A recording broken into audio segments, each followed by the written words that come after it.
Cowbirds do not actually build their own nests. Instead, they sneak into host's nest when the parents are away to deposit their eggs, leaving the robins to handle all incubation and chick-rearing duties.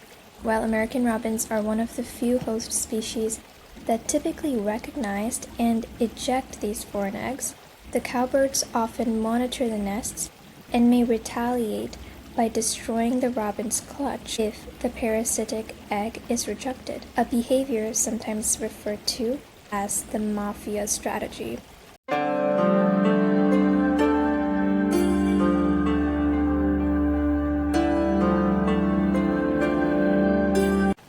Hello everyone, good morning.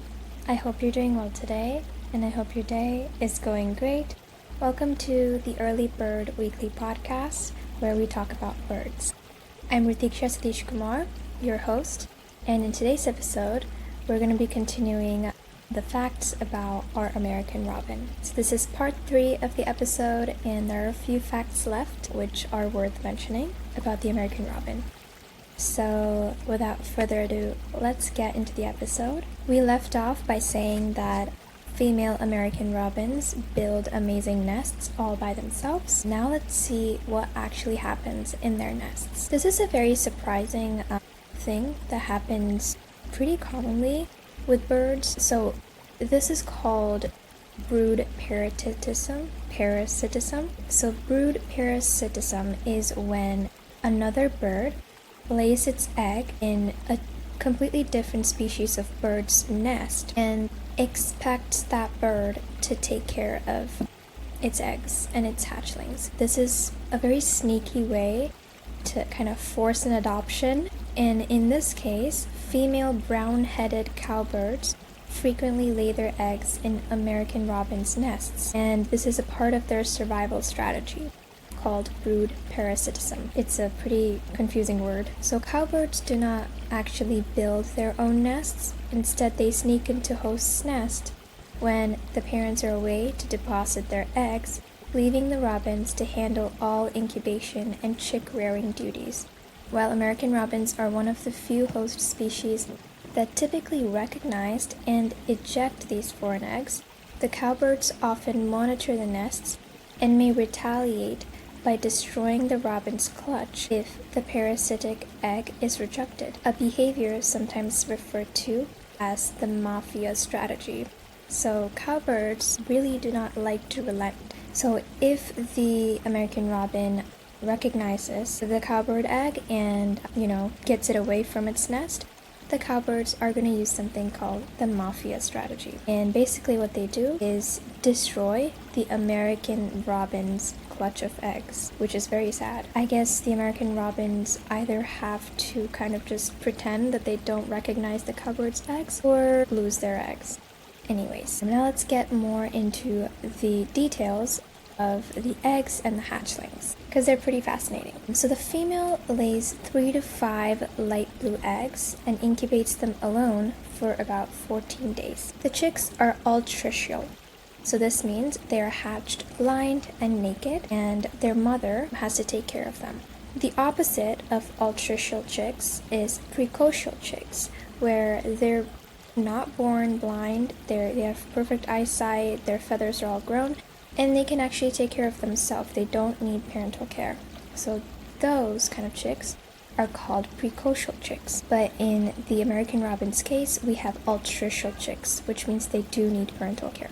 While the chicks are still young, the mother broods them continuously. I need some water. When they are older, the mother will brood them only at night or during bad weather. The chicks leave the nest 2 weeks after hatching.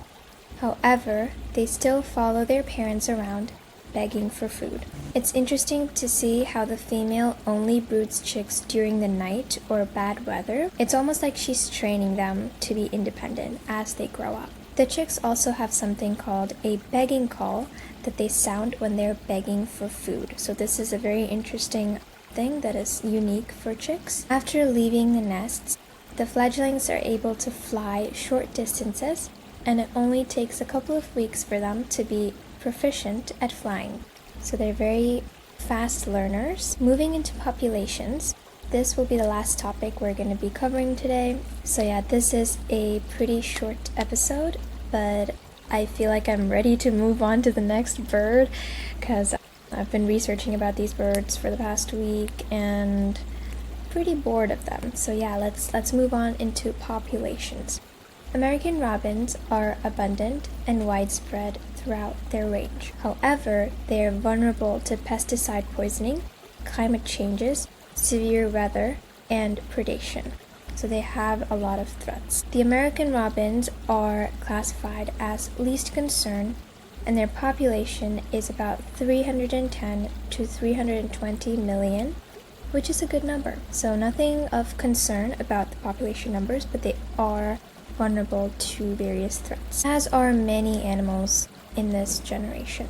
Now we're going to learn something called ecological niche. It is just a specific role that each organism plays in the ecosystem. And in this case, the American robins actually control insect populations and they disperse the seeds of the fruits that they eat. They also serve as an important food source to local predators, including squirrels, snakes, crows, cats, foxes, dogs, raccoons, weasels, and especially raptors. So these are all their long list of predators, which ironically is a good thing because all these animals don't have to starve. It's kind of like the American robin is doing a good thing by being a prey, which is sad. It's the circle of life. So, lastly, before we end, we do have some interesting fun facts about the American robin. So, number 1, the American robin is the state bird of Connecticut, Michigan, and Wisconsin. Fact number 2, American robins have the ability to hunt by hearing and can find earthworms underground by simply using their listening skills. The bird typically will take several short hops and then cock its head left, right, or forward to detect the movement of its prey. We kind of mentioned this fact before, so it is true. These birds can hear worms. Very interesting. Number 3, in urban areas, American robins often gather in numbers soon after lawns are mowed or where sprinklers are in use. That's so adorable. These are areas where they like to forage, which makes sense because that's when the earthworms come out. Earthworms usually come out when water is present and the soil is moist, like right after rain or right after sprinklers go off, and these American robins forage during that time. Another fact is that American robins sing when storms approach, and again when storms have passed.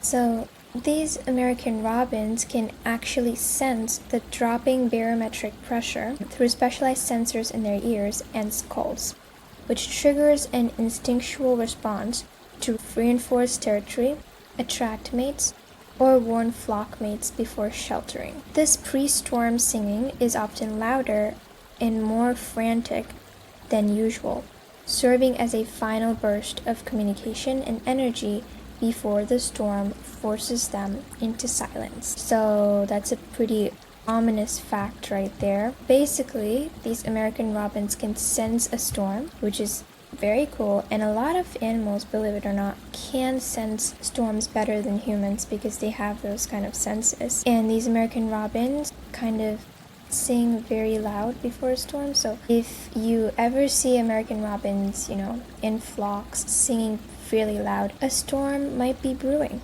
So that's a good thing to know even for us. So that brings us to the end of this early bird episode. I hope you enjoyed learning about the American robin. Tune into my episode next week when we will be chatting about another cool bird. And don't forget to follow this podcast and social media. If you would like to message me on Instagram, the username is early_bird_weekly_podcast. Or if you'd like to send me an email, you can send it to earlybirdweeklypodcast@gmail.com. Feel free to ask any questions and give any kind of feedback. I'm open to any suggestions for future episodes as well. And if you like this episode, you can share this with your family and friends. The American robin truly is a very interesting bird, It's very common, but common birds usually do have interesting facts that sometimes we overlook. So I'm very glad that you guys got to learn about this bird with me, and I can't wait for the next episode. So, with that note, goodbye, have a great day.